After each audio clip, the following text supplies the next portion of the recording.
बऱ्याचदा असा गैरसमज आहे की निगोशिएट म्हणजे फक्त पैशाचा व्यवहार किंवा फक्त पैशांमध्येच तुम्ही निगोशिएट करू शकता. पण मला असं वाटतं की काही ठिकाणी ना आपले स्ट्रेंथ असतात ना, जे म्हणजे पैसा सोडून बाकीच्या ज्या स्ट्रेंथ असतात त्याच्यावर पण आपण निगोशिएट करू शकतो. आणि बऱ्याचदा मी अशा कंपन्या बघितल्या आहेत की जिकडे काहीही इन्व्हेस्ट न करता सुद्धा निगोशिएशन झालेलं आहे. सो आपल्या स्ट्रेंथ वापरून निगोशिएट कसं करायचं, म्हणजे आपलं मार्केटिंग चॅनल असेल किंवा आपला ॲसेट बेस असेल किंवा आपली बँक गॅरंटी असेल किंवा आपला कस्टमर रीच असेल किंवा आपला आणखीन एक रीच मल्टिपल मार्केट्समध्ये असेल, तर that also is on the table आपण जेव्हा निगोशिएट करताना. असं एखादं एक्झाम्पल आहे का आपल्याला? समोरच्या माणसाला तुम्ही काय व्हॅल्यू ॲड करू शकता याच्यावर अवलंबून असतं तुमच्या नेगोसिएशनचा पॉवर. फॉर एक्झाम्पल, समजा बायर जर अमिताभ बच्चन असला तर मग काय नेगोसिएशन, मग ते मागतील तसं तुम्ही करणार, कारण तुम्हाला you want him to be on your customer list. You get me. मी एक मॉल घेतलेला डेव्हलपमेंटसाठी, म्हणजे तो मॉल तोडून आम्हाला तिकडे रेसिडेन्शियल बिल्डिंग बांधायची होती. 101 रुपयाच्या ॲग्रीमेंटवर मी तो मॉल सही केलेला. On the power of negotiation, on the power of how much value I would be able to add to the project, आणि माझं इकोसिस्टमची ताकद त्याला दाखवून दिली. त्याच्यामुळे समोरचा माणूस अग्री झाला. आणि 20 वर्ष अगोदरची स्टोरी आहे. 101 रुपयावर मी MOU सही केलेला ट्रान्झॅक्शन येते, फक्त 101 रुपये. आणि तो अख्खा मॉल होता. तो नंतर आम्ही डिमॉलिश केला आणि तिथे रेसिडेन्शियल बिल्डिंग बांधली. It was a flop mall. तर नेगोसिएशनमध्ये तुम्ही काय काय टेबलावर आणता हे महत्त्वाचं आहे. तर मी काय आणतो, मी माझा अनुभव, माझा एक्सपिरियन्स, माझं नेगोसिएशन स्किल, माझं इन्फ्रास्ट्रक्चर, माझे रिसोर्सेस, आणि ज्या रिसोर्सेसना मी जोडू शकतो त्याची व्हॅल्यू, या सगळ्या गोष्टी मी नेगोशिएटिंग टेबलवर आणतो. That changes your power. For example, real एस्टेटमध्ये एखादी सोसायटी रिडेव्हलप करायची असली, मी असलो आणि माझ्यासमोर टाटा हाऊसिंग आलं, तर ते प्रोजेक्ट कोणाला मिळणार? टाटा हाऊसिंगला मिळणार. त्यांचे कमर्शियल टर्म्स माझ्यापेक्षा कमजोर जरी असले, म्हणजे in the favour of Tata housing and not in the favour of the society, तरीसुद्धा ते त्याला मिळेल. मग त्यांना मिळण्यासाठी त्यांनी काय केलं? त्यांनी हिस्ट्री क्रिएट केली आहे, त्यांचा इतिहास आहे. तर तुमचं देखील एक इतिहास असतं, तुमचे सुद्धा ट्रान्झॅक्शन्स असतात, तुमच्या इकोसिस्टीममध्ये सुद्धा लोक असतात ज्यांच्या शब्दावर तुम्हाला बिझनेस मिळू शकतो. तर जेव्हा आम्ही कम्प्युटर क्लासेस चालवायचो तेव्हा कच्छी लोकांकडे सगळ्या मोकाच्या जागा असायच्या, गुजराती कच्छी लोकांकडे. तर आम्ही एवढी एक्सपर्टीज डेव्हलप केलेली ती जागा घेण्यामध्ये, आणि एवढं स्ट्रॉंग कच्छी लोकांचं नेटवर्क बनवलेलं की एखादी जागा अवेलेबल असली आणि त्या जागेसाठी 2 बिल्डर असले, एक मी आणि दुसरा एक कोणतरी कच्छी, आणि त्या जागेचा मालिक कच्छी असला तरी ती जागा मला मिळायची. कारण त्यांच्या समाजातल्या सगळ्यात मोठ्या माणसाला मी फोन करायला लावायचो, त्या कच्ची माणसाला. टेस्टिमोनियलवर, रेफरन्सवर आणि पाठिंब्यावर तुम्हाला भरपूर ट्रान्झॅक्शन्स मिळू शकतात. हू रिफर्स यू, किंवा कोण तुमच्यासाठी शब्द टाकतोय, हे फार महत्वाचं असतं जीवनामध्ये, आणि हे तुम्हाला कमवावं लागतं. तर नेगोसिएशनमध्ये नेम ड्रॉपिंग, रेफरन्स आणि टेस्टिमोनियल या अत्यंत महत्त्वाच्या गोष्टी ठरतात. नेम ड्रॉपिंग तुम्ही तेव्हा करू शकता जेव्हा जर तुम्ही कोणाचं नाव त्या चर्चेमध्ये मेन्शन केलं आणि समोरच्या माणसाने त्या नावाबरोबर जर ते क्रॉस व्हेरीफाय केलं, तर that cross verification should work in your favour आणि नॉट अगेन्स्ट यू.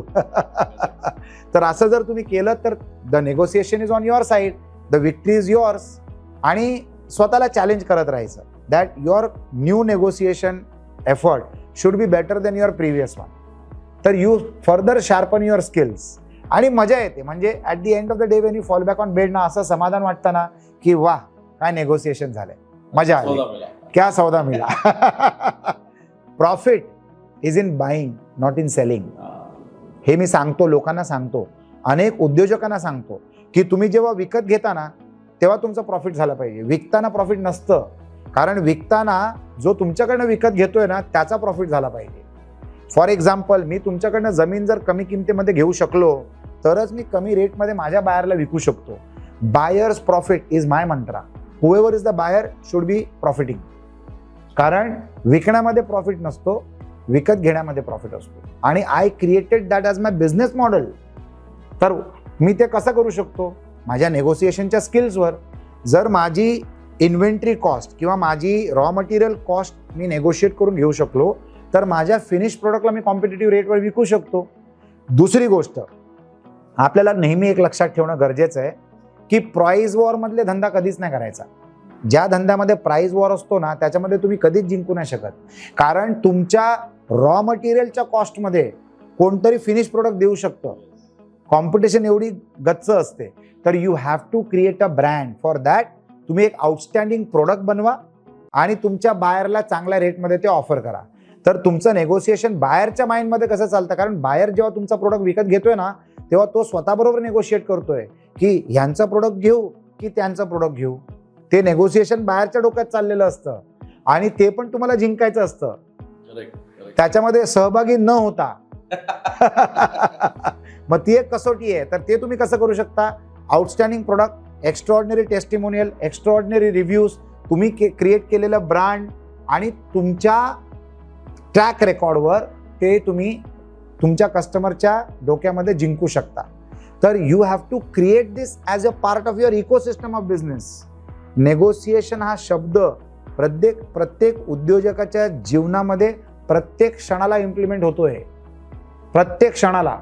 आता जर मला एअरलाईनचं तिकीट जर विकत घ्यायचं असेल तर I am negotiating with the website. म्हणजे आपल्याला माणसांबरोबर नेगोशिएट करायची गरज नाही आहे. म्हणजे अशा पण टेक्नॉलॉजीज आहेत. मला एअर तिकीट घ्यायचं असेल किंवा हॉटेलचं रूम बुक करायचं असेल तर मला 10 ऑप्शन्स मिळतात.